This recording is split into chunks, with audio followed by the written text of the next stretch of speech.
क्या बॉर्डर पे बैठ करके किसान का बालक मुकदमे लेगा? सुन लीजिए, आज मैं इस बात को कहती हूँ, आपको क्या तकलीफ है अगर कोई किसान का बालक MP MLA बने? आपको समस्या है, आपको सबसे ज्यादा समस्या है, इसीलिए आप ऐसे सवाल करते हैं। देश का अन्नदाता का बालक जो है मुकदमे नहीं लेगा, वो मुकदमे लेगा अगर धरना करेगा, आंदोलन करेगा, तो वह MP MLA बनकर हमारी आवाज उठाएगा। एक ब्राह्मण पारसी से शादी करने के बाद इंदिरा गांधी को मुस्लिम बताया इन ब्राह्मणों ने, ठीक, और एक पारसी से शादी करने के बाद में स्मृति ईरानी को कट्टर हिंदू बताते हैं। इन ब्राह्मणों का पतन तो तभी से शुरू हो गया था, ध्यान रखना इस बात का। और जिसको मेरे नाम के ब्राह्मण को वो करने हो, खूब कर लेना। ये बात सच है कि इनका पतन ही जब से चालू पता चल रहा है कि फिरोज गांधी मुस्लिम थे या पारसी थे। सुन लीजिए, अब अनपढ़ आदमी मैं क्या करूं, थोड़ा पढ़ लेते हैं। गंगा में स्नान करते हैं तो क्या वो काला जादू करने गए थे? बताइए। नहीं, साथ में ये क्या गए थे? हाँ ना, मैं जवाब साथ उनकी प्रवक्ता बन करके आई। आंदोलन होगा, आंदोलन होगा। जिस तरीके से किसानों को जगह जगह वो बैरिकेड तरीके से रोका जा रहा है, क्या लगता है जो आने वाले दिनों में इस आंदोलन से क्या संकेत जाएगा केंद्र सरकार को? क्या आप सच्चाई को बैरिकेड कर सकते हैं? क्या आप सच को छुपा सकते हैं? क्या आप सच से मुंह छुपा सकते हैं? नहीं ना। बैरिकेड करने का जो तरीका है ये इनका सिर्फ डराने का है, और ये देश का किसान है, ये कभी डरता नहीं है। क्योंकि आंदोलन के दौरान जो भी कुछ इन्होंने किया, इन्होंने जो हम पे पानी की बौछारें चलाई, इन्होंने जो दिल्ली में परमिशन देने के बाद ऐसे ऐसे गोले चलाए, आपने देखा वो लाखों वीडियो, तमाम वीडियो पड़ी हुई है, आप देख सकते हैं। कोई इन्होंने नया काम नहीं किया और कोई पहला काम ये नहीं हुआ है, लेकिन इनसे देश के किसान का मनोबल और बढ़ता है।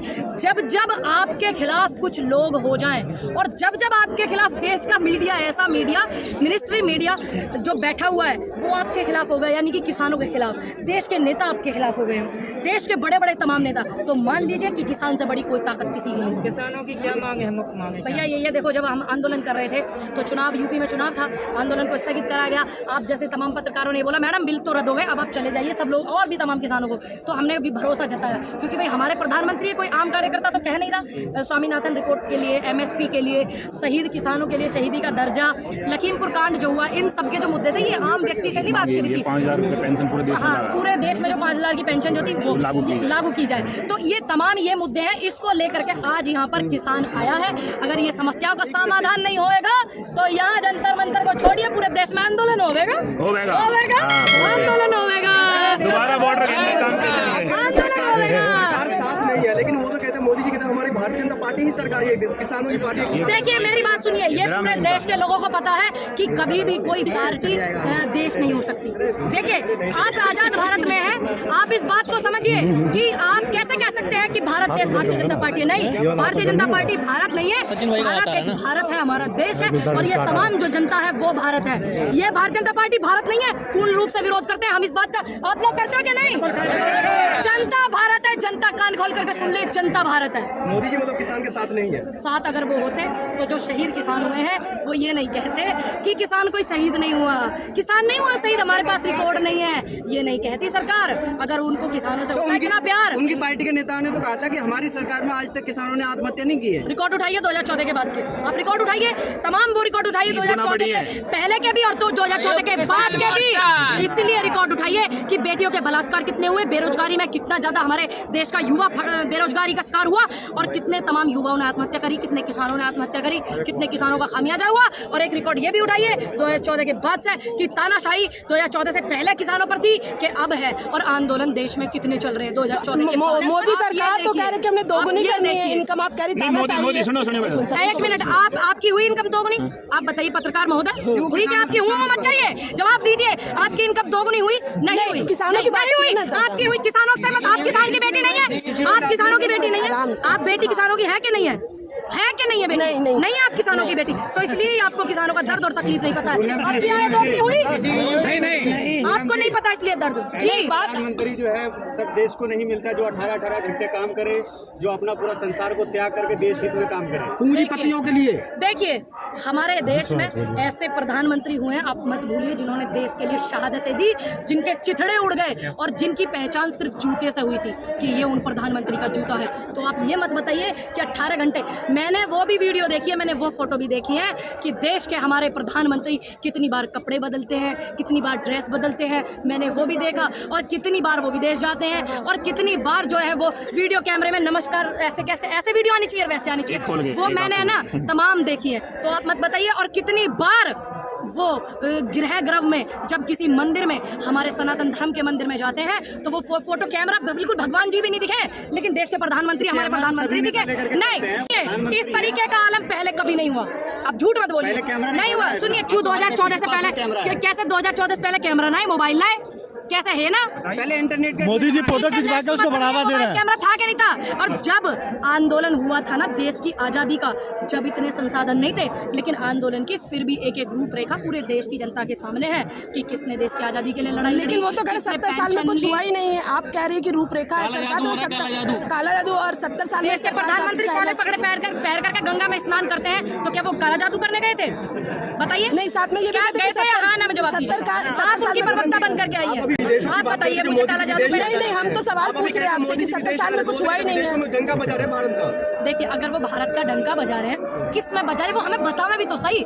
जो पीएम केयर फंड होता है, पहले नियम ऐसा था कि पीएम केयर फंड में पूरी जनता दुनिया चेक कर लेती थी कितना फंड आया और कितना जनता के लिए इसमें लगा और कितने देश की सेवा में लगा, कितना पैसा बचा। उसको बंद करना, उस पैसे को संस्था में लेना, ठीक, और जनता को कुछ ना बताना, एक भी प्रेस कॉन्फ्रेंस ना करना, किसानों के लिए इनके प्रवक्ताओं द्वारा आतंकवादी बताना, ठीक, किसानों के लिए अभद्र भाषा में बात करना, और देश में किसान दिल्ली आ रहा है उसको रोकना, उसको प्रताड़ित करना। इनका जो डर है वो बताता है कि ये झुके हुए डरे हुए लोग हैं। जब जब जनता आवाज उठाती है, जब जब सरकार डरती है, पुलिस को आगे करती है, तो क्या इस माहौल से डर जाएंगे ये लोग? पिछले एक साल से आपने एक साल तक लगभग आंदोलन किया, उसके बाद आज आपको फिर जंतर मंतर पर आना पड़ रहा है, तो क्या बताना चाहिए? कल आपके नेता राकेश टिकैत को गिरफ्तार भी कर लिया गया। देखिए, हमने बात मानी, हमने भरोसा करा, किसान भरोसा करता है, किसान ने भरोसा करा हमने अपने प्रधानमंत्री पे कि भाई इन्होंने कहा था आंदोलन को बिल वापस होगा, स्थगित कर दो, स्वामीनाथन रिपोर्ट कर देंगे, ये कर देंगे, वो कर देंगे, लेकिन ये मुकर गए अपने बातों से। तो इसलिए देश के अन्नदाताओं को दोबारा आना पड़ा और आवेगा और आंदोलन भी होगा बड़ा। क्या बड़ा कुछ होने वाला है? क्यों नहीं होगा? जब देश की समस्या, जनता की समस्या, किसानों की समस्या बड़ी हो जाएगी तो कैसे नहीं होगा आंदोलन बड़ा? देखने को मिल सकता है क्या? देखिए, हम तो ये चाहते हैं हम देश में कि एक तरफ जब प्रधानमंत्री बेटियों की दुहाई देते हैं महिलाओं को प्राचीर पर आज़ादी का जश्न मनाते समय, और उधर अहमदाबाद में एक 5 महीने की गर्भवती महिला का बलात्कार हुआ, उसके कैदियों को छोड़ दिया गया, उनको फूल माला से स्वागत करा गया। जिस देश की ऐसी स्थिति हो गई हो, जिस देश, उसको विश्व गुरु बनने से कोई नहीं रोक।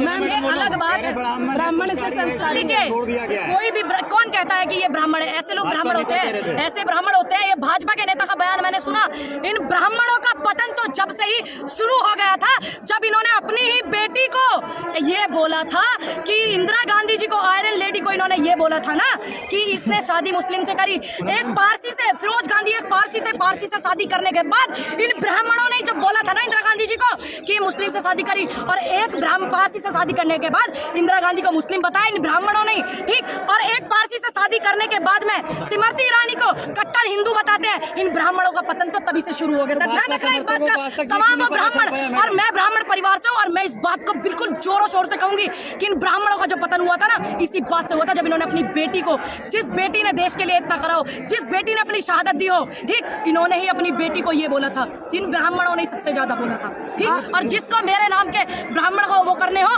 खूब कर लेना। ये बात सच है कि इनका पतन ही जब से चालू हुआ है। मोदी समर्थकों को आज तक ये क्यों नहीं पता चल रहा है कि फिरोज गांधी मुस्लिम थे या पारसी थे? सुन लीजिए, अब अनपढ़ आदमी मैं क्या करूं, थोड़ा पढ़ लेते हैं। ये तो हमारे बुजुर्ग बिना पढ़े लिखे किसान हैं कुछ लोग, उनसे उन्हें पता कर लो।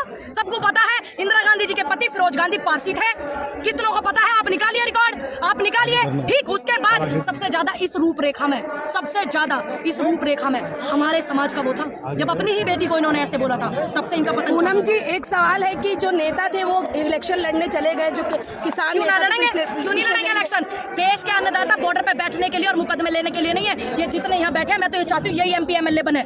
मैं तो ये चाहती हूँ जब भी हमारी आवाज को ऊंचा उठाएंगे, और तमाम ऐसे पत्रकार जो है ना ये इस तरीके के सवाल करके युवाओं के मनोबल को डाउन करते हैं। क्यों? क्योंकि ये तो चाहते नहीं, सरकार भी नहीं चाहती। कुछ पत्रकार ऐसे हैं वो भी नहीं चाहते कि देश का जो अन्नदाता बॉर्डर पे बैठा था, जो नौजवान बॉर्डर पे बैठा था, वो MP MLA बने। क्यों? क्योंकि वही जाकर के हमारी आवाज को बुलंद करेंगे संसद में, विधानसभा में, क्योंकि वो अच्छे से रखेंगे हमारी बात को। क्या बॉर्डर पे बैठ करके किसान का बालक मुकदमे नहीं लेगा?